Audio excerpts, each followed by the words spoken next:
मेरा नाम ब्रजपाल ब्रजवासी है। सभी भाइयों को मेरी नमस्ते।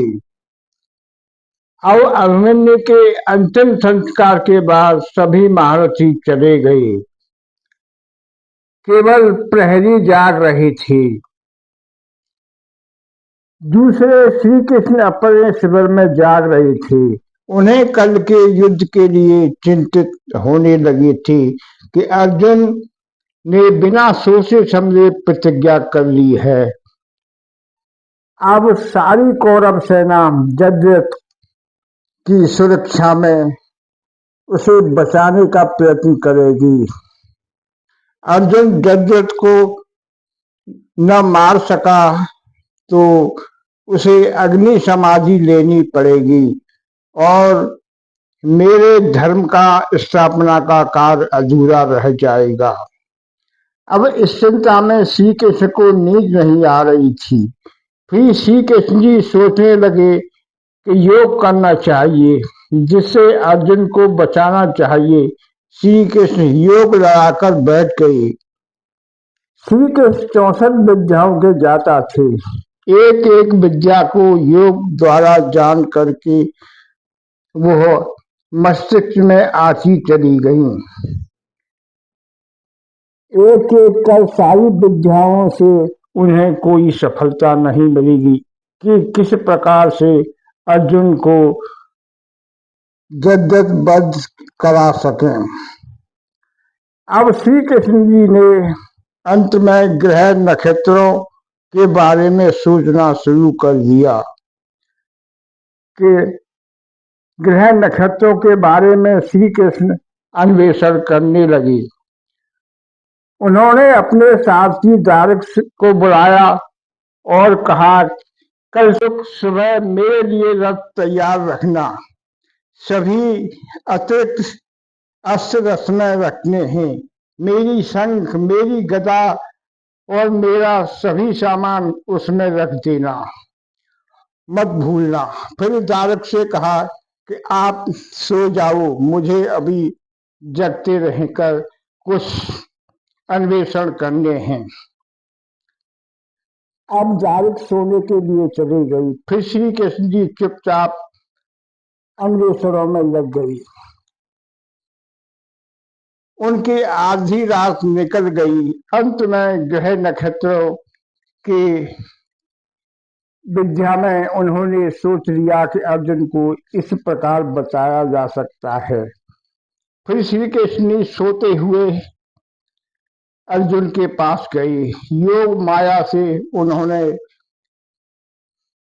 शंकर जी द्वारा दिए गए अस्त्रों का सोते हुए अर्जुन को कराया कि तुम्हें बहुत से अस्त्र योगीराज शंकर जी ने दे रखी हैं। अब इसी तरह से करते करते ब्रह्म मुहूर्त हो गया। उस रात श्री कृष्ण पूरी रात नहीं सो पाई। फिर श्री कृष्ण स्नान करके ब्रह्म मुहूर्त में ईश वंदना में लग गई। अब उनकी ईश वंदना समाप्त हुई। अर्जुन भी ईश वंदना के लिए तैयार हो गई। अब श्री कृष्ण जी ने कहने से अर्जुन का रथ तैयार कराया। उस ध्वज में हनुमान जी की फोटो लगी थी। रथ सूर्य के समान चमक रहा था। फिर अर्जुन ईश्वर उपासना से उठकर श्री कृष्ण के पास आए। उन्होंने सभी बड़े भ्राताश्री और बड़े बूढ़ों से आशीर्वाद लिया। आज अर्जुन अपने को बहुत तरोताजा महसूस कर रहे थे। सभी महान पुरुषों को प्रणाम किया। फिर श्री कृष्ण ने कहा, हे दारुक, मेरे रथ को हमारे पीछे पीछे लाना, क्योंकि इस रथ की मुझे कभी भी जरूरत पड़ सकती है। फिर अर्जुन ने बैठने से पहले रथ को प्रणाम किया और श्री कृष्ण जी को प्रणाम किया। श्री कृष्ण जी और उन्हें सभी ने उन्हें आशीर्वाद दिया। इसके बाद अर्जुन अपने रथ पर चढ़ गए। श्री कृष्ण का रथ लेकर दारुक भी पीछे पीछे चल दिए। अब सात्विकी भी तैयार होकर अपने रथ में बैठ गई। श्री कृष्ण रथ में युद्ध क्षेत्र की तरफ जा रहा था। संजय ने कहा, हे महाराज, दोनों तरफ से सेना कुरुक्षेत्र के मैदान में आमने सामने आ गई है। फिर आचार्य द्रोण ने व्यूह की रचना करके अपनी सेना को तैयार किया। उन्होंने जज्जत से कहा, व्यूह रचना में तुम्हें पिछले हिस्से में लेना है। अर्जुन अगर पूरे दिन भी युद्ध करे तुम तक नहीं पहुंच सकेगा। अब अर्जुन के द्वारा तुम्हें कोई हानि नहीं होगी। अब द्रोण की रक्षा का तुम्हारे ऊपर बहुत ध्यान रहेगा। अनेक महावीर तुम्हारे रास्ते में खड़े रहेंगे। अर्जुन को 6 कोस पार कर तुम तक पहुंचना आसान नहीं होगा। सारा दिन अर्जुन युद्ध करे तब भी तुम तक नहीं पहुंच सकता है। द्रोणाचार्य के ऐसे वचन सुनकर जज्जत की हिम्मत बढ़ गई। फिर भी उसने अपनी सेना को अपने आसपास रहने के लिए कहा। जज्जत ने अर्जुन का भय कुछ कम हो गया। अब युद्ध का शंखनाद दोनों तरफ से हुआ। अर्जुन ने कहा, हे केशव, मेरा रथ आज जज्जत की तरफ ले चलो। तब श्री कृष्ण ने कहा, हे पार्थ, मैं रथ को हाँकता हूँ, तुम रथ के लिए मार्ग बनाओ। अब अर्जुन ने अपना धनुष संभाल लिया और प्रचंड का चढ़ाकर पूरी सेना को नष्ट करने के लिए अर्जुन चल दिया। अब श्री कृष्ण ने रथ को आगे बढ़ा दिया। अब अर्जुन के बाण शस्त्र सेना पर बरस रहे थे, मानो आज पूरी कौरव सेना जलकर नष्ट हो जाएगी। कौरव सेना में अर्जुन के बाणों की वर्षा से सैनिक धराशायी होने लगे। बाण पर बाण ऐसे चल रहे थे जिस तरह से आंधी में चारों तरफ बाण ही बाण चल रहे थे। जब दुर्योधन ने देखा कि अर्जुन का यह रूप तो आज कुछ और ही है, उसने आचार्य से कहा, हे आचार्य, अर्जुन आज आपके व्यूह को बहुत आसानी से तोड़ रहा है। लगता है कि सूर्य अस्त होने से पहले ही जज्जत का वध कर देगा। हे आचार्य, आप अर्जुन को रोकने का प्रयास करें। फिर आचार्य ने कहा कि मैं अपनी सेना को अर्जुन को रोकता हूँ। आज अर्जुन को बाणों को कौरव सेना का संहार कर रहा है। अर्जुन के बाणों से सैनिकों के धड़ कट कर गिर रही थी, जैसे आंधी आने से वृक्षों से बड़े बड़े फल टूट कर गिरते हैं। कौरव सेना में हाहाकार मच गया। कौरव सैनिक अब चारों तरफ से भागने लगे। अब अर्जुन की और भी प्रहार कठोर हो गया। अर्जुन के बाणों से हाथियों के सिर कट कर गिर रही थी। कौरव सेना में भगदड़ मच गई। जब अर्जुन ने युद्ध करने के लिए और आगे बढ़ गई। अब अर्जुन से युद्ध करने के लिए दुशासन आया। हाथियों की सेना उसके साथ थी। अर्जुन के सामने युद्ध दुशासन करने लगा। अर्जुन ने उसकी हाथियों की सेना पर ऐसे बाण चलाए कि हाथी चिंगड़ी मार मार कर भाग रहे थे और हाथियों के सर कट कर गिर रही थी। अर्जुन के बाणों से कौरव सेना भाग रही थी। अब दुशासन अर्जुन की मार से पीछे भाग गया और अपनी सेना में घुस गया। अब अर्जुन चक्रव्यूह के मुख पर खड़े थे। आचार्य द्रोण को प्रणाम किया। आचार्य, आप मेरे मार्ग से हट जाओ। आज द्रोणाचार्य मेरे गुरु नहीं हो। अगर तुमने मुझे रोकने की कोशिश की तो मैं आज अपने गुरु में अपने दुश्मन को देखूंगा, क्योंकि मैंने जज्जत वध की प्रतिज्ञा ली है। मुझे हर हाल में जज्जत का वध करना है।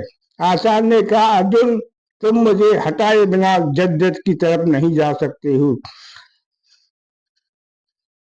अर्जुन ने आचार्य पर प्रहार करना शुरू कर दिया और आचार्य ने भी अर्जुन पर प्रहार कर दिया और कहा कि तुम अपने धर्म का पालन करो और मैं अपने धर्म का पालन करूंगा। अब अर्जुन ने आचार्य पर प्रहार शुरू कर दिए। फिर आचार्य ने अर्जुन के धनुष की डोरी को काट दिया। अर्जुन अति शीघ्रता से अपने धनुष की डोरी बदल ली। फिर आचार्य पर बाणों की वर्षा शुरू कर दी। अनेक कौरव सैनिकों ने मिलकर अर्जुन को चारों तरफ से घेर लिया। आचार्य ने के बाण मारकर अर्जुन को घायल कर दिया। फिर अर्जुन ने अनेक बाणों से आचार्य को घायल कर दिया। आचार्य के बाणों से श्री कृष्ण और अर्जुन दोनों घायल हो गए। अर्जुन ने सभी बाणों को काट दिया। कृष्ण ने कहा कि आचार्य से इसी तरह से हम उलझे रहे तो फिर आज द्रोणाचार्य की सेना में आगे नहीं निकलेंगे और हमें जर्जर वध करना है। इसलिए श्री कृष्ण ने अपने रथ को दूसरी बगल से निकाल कर आगे ले गए। अब जो चार खड़े रह गए। आचार्य ने कहा, अर्जुन तुम शस्त्र को बिना हराए जा रहे हो। अर्जुन ने कहा कि आचार्य आप मेरे शत्रु नहीं है, मुझे आज किसी भी तरह जर्जर का वध करना है। अर्जुन को कौरव को अनेक वीरों ने रोकने की कोशिश की। अर्जुन आज कौरव सेना के लिए काल बन गए थे। अर्जुन किसी के रोके नहीं रुक रहे थे। अनेक वीरों ने अर्जुन पर बाणों की वर्षा कर दी। कौरव घायल हो रहे थे। आचार्य जोर ने अर्जुन पर 25 बाण चलाए। आचार्य ने अर्जुन को आगे जाने से रोक लिया। अब दोनों तरफ से ब्रह्मास्त्र चलने लगे। ऐसा लग रहा था कि आग के गोले गिर रहे हों। आचार्य ने अर्जुन और श्री कृष्ण दोनों को घायल कर दिया। अब अर्जुन द्रोणाचार्य के सामने से न जाकर बगली से निकल गए। श्री कृष्ण ने अपने रथ को दूसरी रथ में घुमा दिया और आगे की तरफ चले गए। अर्जुन और कृतवर्मा का युद्ध शुरू हो गया। कृष्ण ने अर्जुन से कहा, इस कृतवर्मा को जल्दी घायल करो और हमें आगे जाना है। अर्जुन ने वैसा ही किया। अर्जुन ने कृतवर्मा को घायल कर दिया और कौरव सेना में घुस गई। पर अर्जुन के पीछे चल रहे वीरों को कृतवर्मा ने रोक लिया। अर्जुन ने अब कौरव सेना को नष्ट करने के लिए बाणों की वर्षा शुरू कर दी। कौरव सेना चारों तरफ से घिर गई। अर्जुन पर आज 65,000 वध कर दिया। दुर्योधन ने आचार्य से कहा, हे आचार्य, अर्जुन किसी के रोके नहीं रुक रहा है। लगता है आज ही पूरी सेना को नष्ट कर देगा, क्योंकि वह हमारी सेना को गाजर मूली की तरह काट रहा है।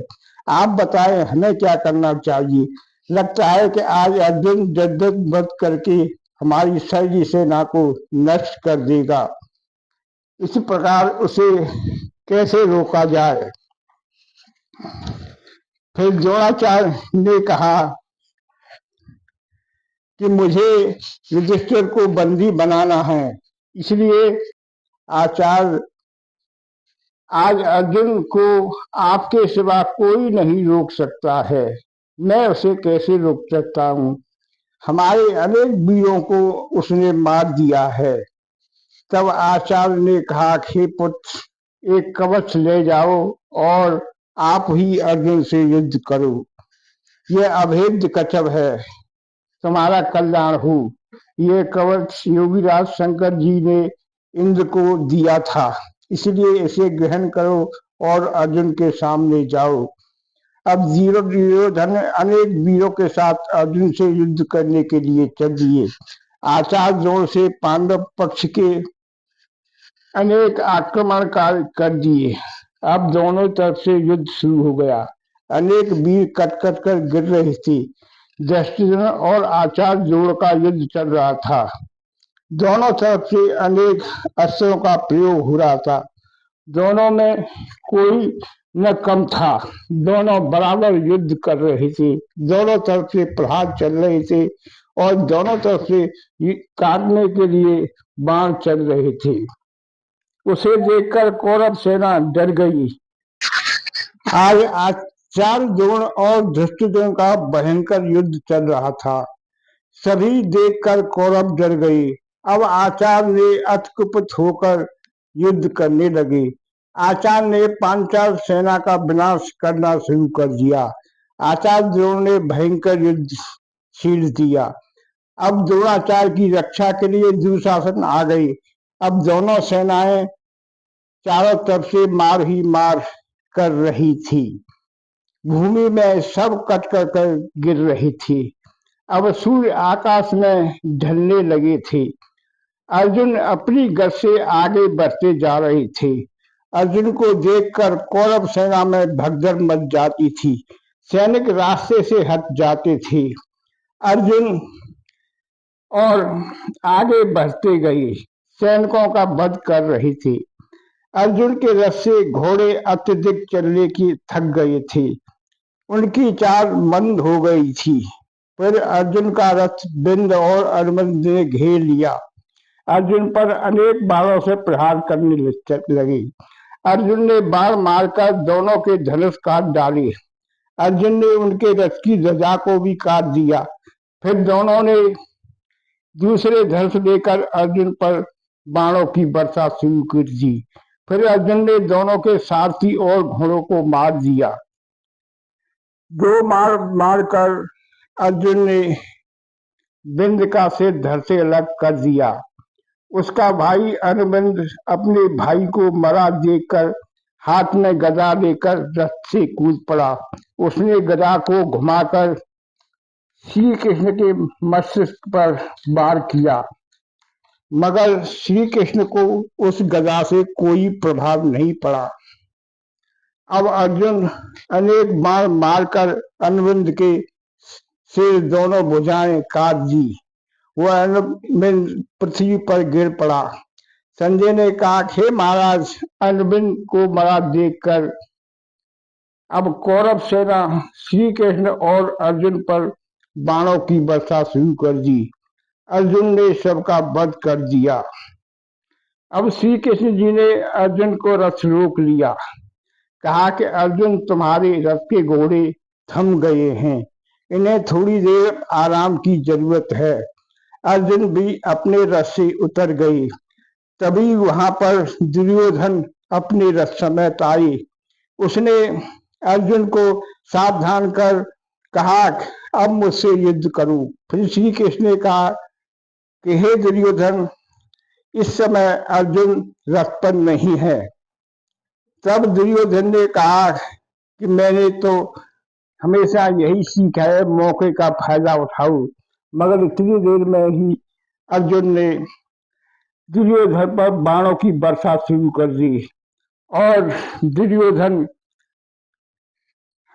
घायल होकर नीचे गिर गए। अब उनका सारथी दुर्योधन को लेकर वहां से भाग गया। अब श्री कृष्ण ने घोड़ों को हाथ ऊपर फेरा, जिसे स्पर्श पाकर घोड़े की थकान दूर हो गई। अब अस्त्रों को बहुत राहत मिल गई। आगे का हाल वृत्तांत अगले भाग में बताया जाएगा। सभी भाइयों से मेरा निवेदन है कि वीडियो अच्छी लगे लाइक करें, शेयर करें, कमेंट करें और हमारे YouTube चैनल को सब्सक्राइब करें। नमस्ते जी।